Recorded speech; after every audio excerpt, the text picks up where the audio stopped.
ओम शांति। 4 मार्च 2026। आज के अनमोल मधुर महावाक्य। आज बाबा ने कहा, मीठे बच्चे, तुम्हारा धंधा है मनुष्यों को सुजाग करना, रास्ता बताना। जितना तुम देही अभिमानी बनकर बाप का परिचय सुनाएंगे उतना कल्याण होगा। प्रश्न, गरीब बच्चे अपनी किस विशेषता के आधार पर साहूकारों से आगे जाते हैं? उत्तर, गरीबों में दान पुण्य की बहुत श्रद्धा रहती है। गरीब भक्ति भी लगन से करते हैं। साक्षात्कार भी गरीबों को होता है।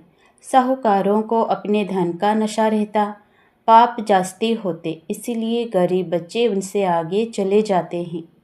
गीत। ओम नमः शिवाय। ओम शांति। तुम माता पिता, हम बालक तेरे, यह तो जरूर परमपिता परमात्मा की महिमा गाई हुई है। यह तो क्लियर महिमा है, क्योंकि वह रचयिता है। लौकिक माँ बाप भी बच्चे के रचयिता हैं। पारलौकिक बाप को भी रचता कहा जाता है। बंधु सहायक बहुत महिमा गाते हैं। लौकिक बाप की इतनी महिमा नहीं है। परमपिता परमात्मा की महिमा ही अलग है। बच्चे भी महिमा करते हैं। ज्ञान का सागर है, नॉलेजफुल है, उनमें सारा ज्ञान है। नॉलेज कोई शरीर निर्वाह की पढ़ाई का नहीं है। उनको ज्ञान का सागर नॉलेजफुल कहा जाता है। तो जरूर उनके पास ज्ञान है, परंतु कौन सा ज्ञान? यह सृष्टि चक्र कैसे फिरता है उसका ज्ञान है। तो वही ज्ञान सागर पतित पावन है। श्री कृष्ण को कभी पतित पावन व ज्ञान का सागर नहीं कहते। उनकी महिमा बिल्कुल न्यारी है। दोनों ही भारत के निवासी। शिव बाबा की भी भारत में महिमा है। शिव जयंती भी यहाँ मनाते हैं। श्री कृष्ण की जयंती भी मनाते हैं। गीता की भी जयंती मनाते हैं। 3 जयंती मुख्य है। अब प्रश्न उठता है कि पहले जयंती किसकी हुई होगी, शिव की या श्री कृष्ण की? मनुष्य तो बिल्कुल ही बाप को भूले हुए हैं।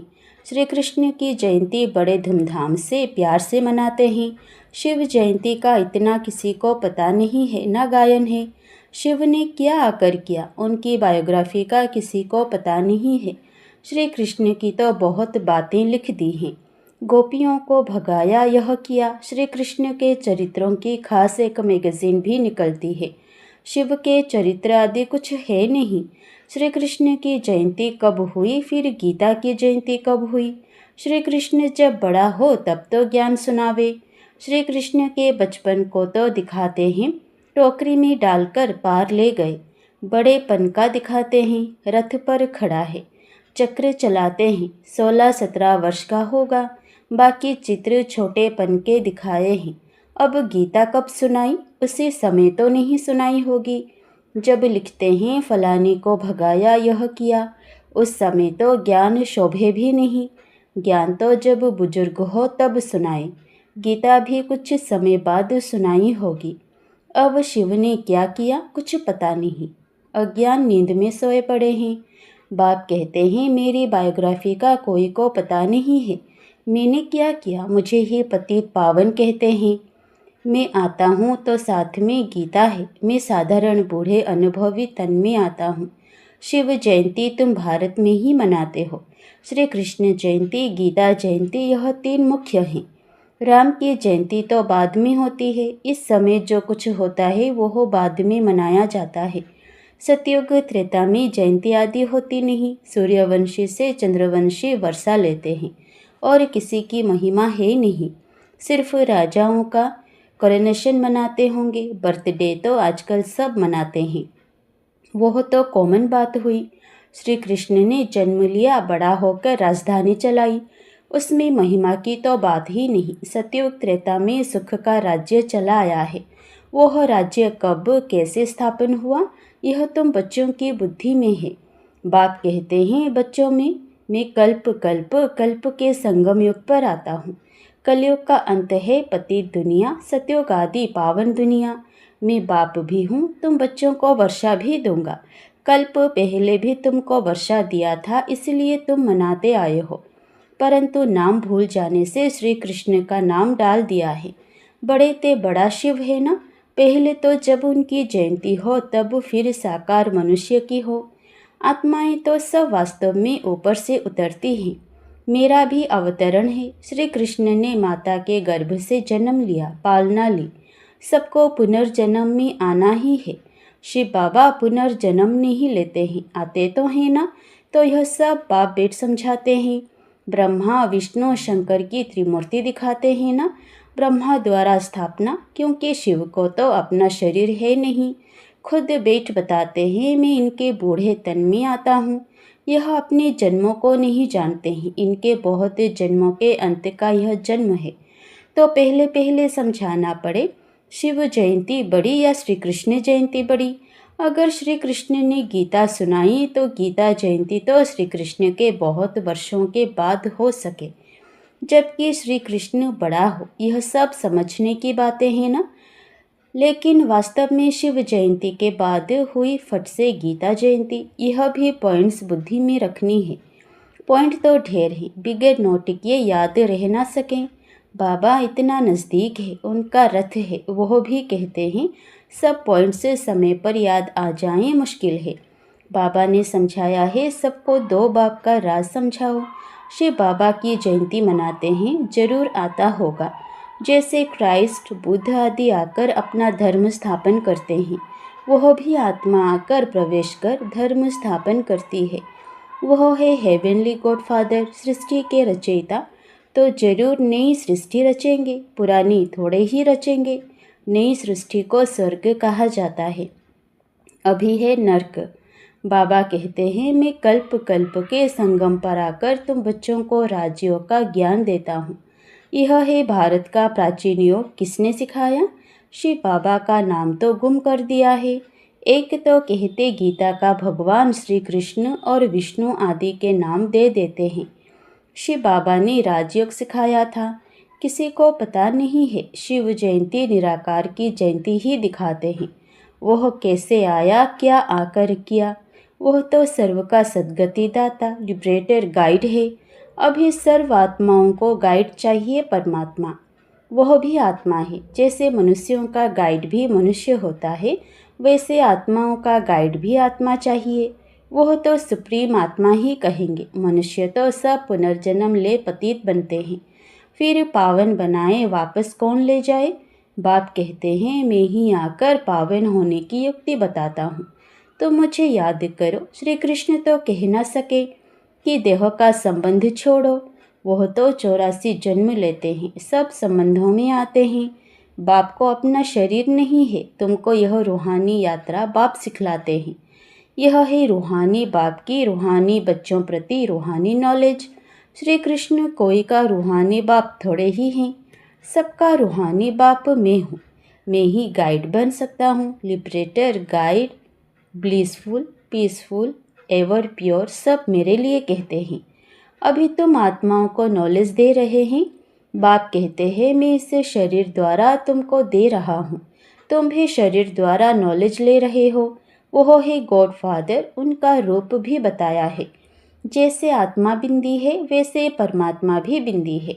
यह कुदरत है ना। वास्तव में बड़ी कुदरत तो यह है। इतने छोटे स्टार में 84 जन्मों का पार्ट है। यह है कुदरत। बाप का भी ड्रामा में पार्ट है। भक्ति मार्ग में भी तुम्हारी सर्विस करते हैं। तुम्हारी आत्मा में 84 जन्मों का पार्ट अविनाशी है।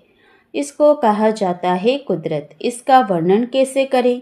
इतनी छोटी सी आत्मा है। यह बातें सुनकर वंडर खाते हैं। आत्मा है भी स्टार मुआफिक। 84 जन्म एक्यूरेट भोगती है, सुख भी वह एक्यूरेट भोगेगी। यह है कुदरत। बाप भी है आत्मा, परम आत्मा।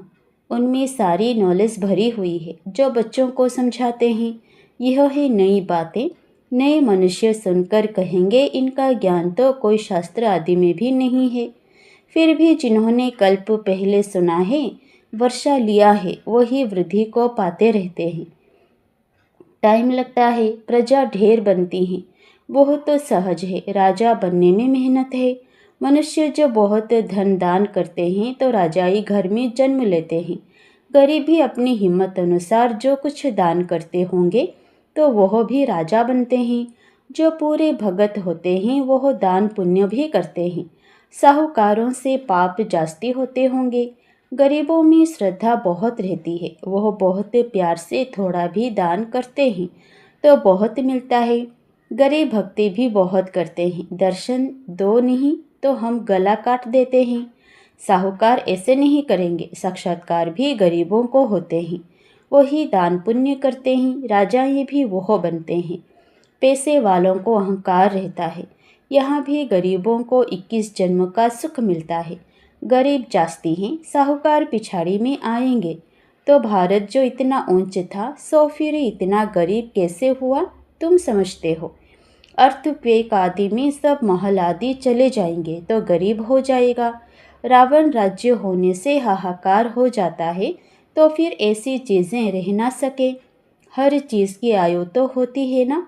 वहाँ जैसे मनुष्यों की आयु बड़ी होती है, वैसे मकान की भी आयु बड़ी होती है।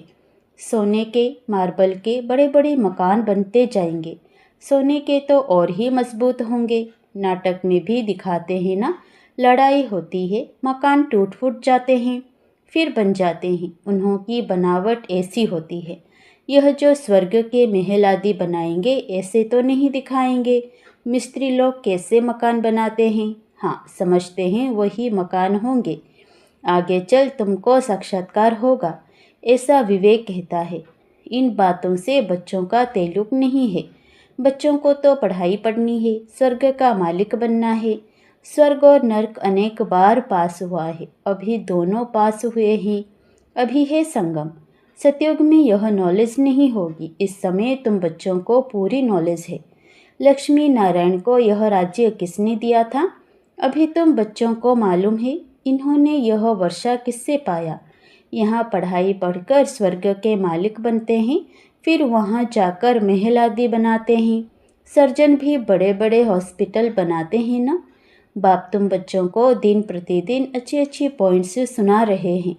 तुम्हारा धंधा ही है मनुष्यों को सुजा करना, रास्ता बताना। जैसे बाप कितना प्यार से बैठ समझाते हैं।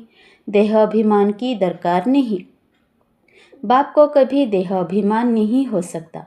तुमको मेहनत सारी देही अभिमानी होने में लगती है।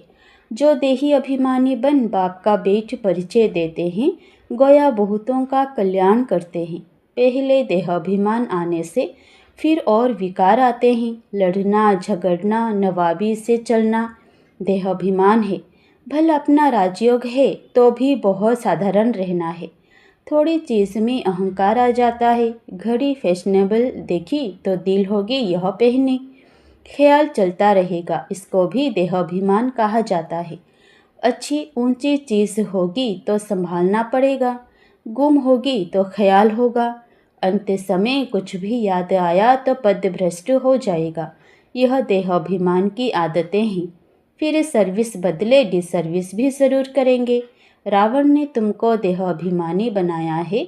देखते हो बाबा कितना साधारण चलते हैं, हर एक की सर्विस देखी जाती है। महारथी बच्चों को अपना शो करना है। महारथियों को ही लिखा जाता है तुम फलानी जगह जाकर भाषण करो। एक दो को बुलाते हैं, लेकिन बच्चों में देहाभिमान बहुत रहता है।